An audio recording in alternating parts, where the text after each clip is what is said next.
So after I've understood what Islam is and what it isn't, now I can talk about what is da'wah. The word da'wah often is translated as invite.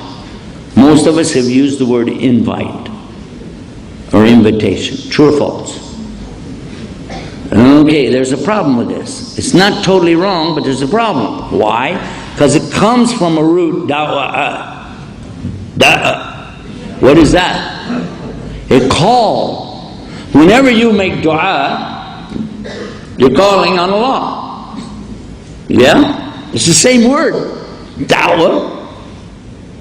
Dua. Dua to Allah. Da'wah to the people. So you're calling the people. This is not really wrong to say that somebody's inviting them. Don't get me wrong. But you can't use it the other way and say, I'm inviting Allah to what? No, you're calling on Allah. Okay, we got that out of the way. We understand what the word means. Now, is there any obligation to do it?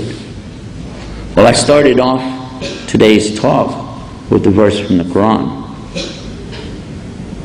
كُنْتُمْ خَيْرَ أُمَّةٍ أُخْرِجَتْ لِلنَّاسِ تَأْمُرُونَ بِالْمَعْرُوفِ وَتَنْهَوْنَ عَنِ الْمُنكَرِ وَتُؤْمِنُونَ بِاللَّهِ.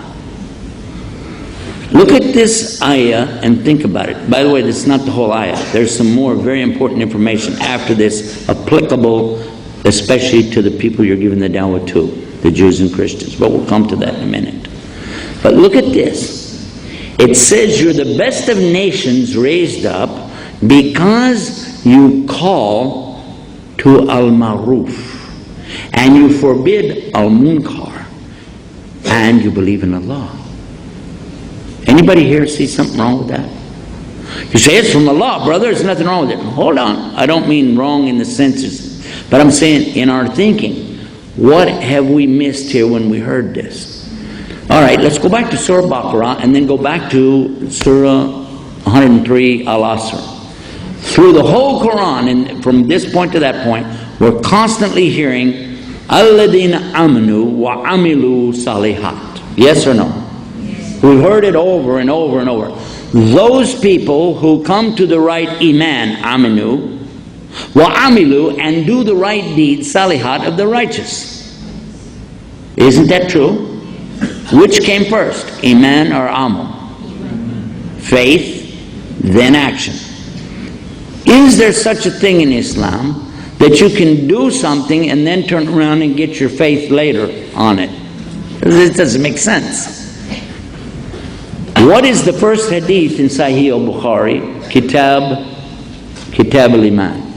Do you know? On the authority of Omar radiallahu anhu, قال Rasulullah sallallahu alayhi wa sallam, إِنَّمَا أَعْمَالُ بِن نِيَّاتٍ.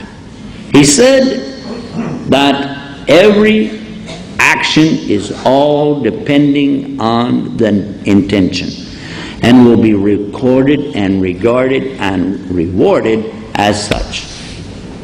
True? Good news. But if you don't have any intention, how would it count? So how can you do deeds and you don't believe in Allah? But look what it says. Amar bil ma'ruf wa tanana anil munkar wa tu'minuna billah. Tu'minuna billah is last. It's the only place in the Quran that we found it like that. So we went to the Sheikh and we said, hey, does this mean anything, or is it okay to have a different juxtaposition of the words in there like that? He said, no. He's smiling. You found this. Yeah, what does it mean? The words that I said to you, I left in what language? Arabic. I didn't say really what Maruf and Munkar was, did I? In this ayah, Maruf and Munkar is not the regular amal. Otherwise, it would have to take a different position. This amr, order, that's being given to do al-maruf, is talking about la ilaha illallah. And the munkar is the thing that takes people away from la ilaha illallah.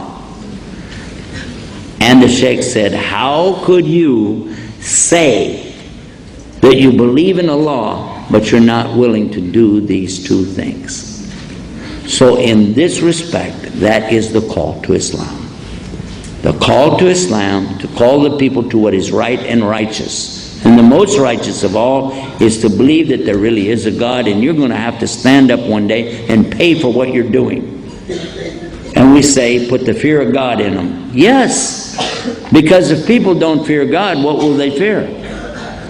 If somebody will lie against God, if somebody will cheat God, what will they do to you? Stop and think. So this is why it's imperative for us to do that, to begin with that.